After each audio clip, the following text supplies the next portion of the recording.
Now I'd like to talk to you a bit about documentation.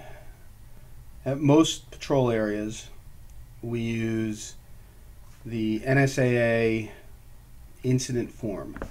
This form is really designed more from an insurance company and operations perspective, so it doesn't contain a lot of useful medical information. That may or may not be a bad thing depending on your perspective, but from the perspective of a medical director and from our medical advisory group, it's not real helpful to not be able to know what we're doing for treatment. And so for that reason, we have a patient care report. You can download that patient care report from Canvas. So I want to talk to you about the general principles of use. You can look at it and figure out the details. If you have any questions, get in touch with me. But we use version 1.3 of the patient care report, and take a look at it, make sure you're familiar with it.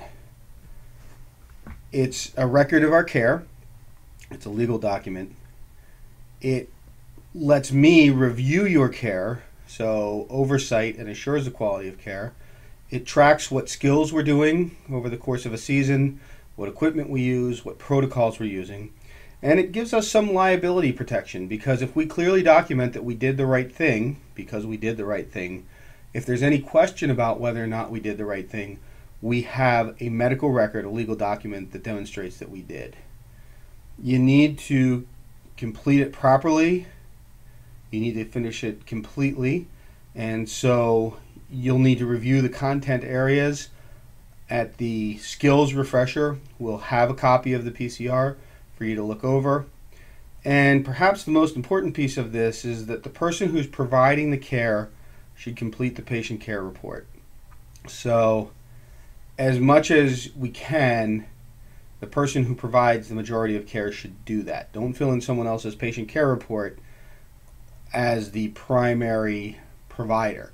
Now, you can be the scribe for someone and help them fill in while they're getting information, but they need to sign it as the primary provider. And for us, that's not too much of a problem, because we primarily give care from the hill all the way through the aid room. We're not handing the patient off.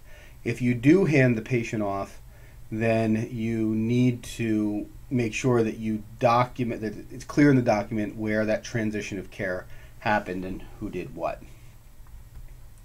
So review the patient care report, finish the knowledge assessment associated with the patient care report, and again, at the practical review, you'll have a chance to see them and ask any questions about using them.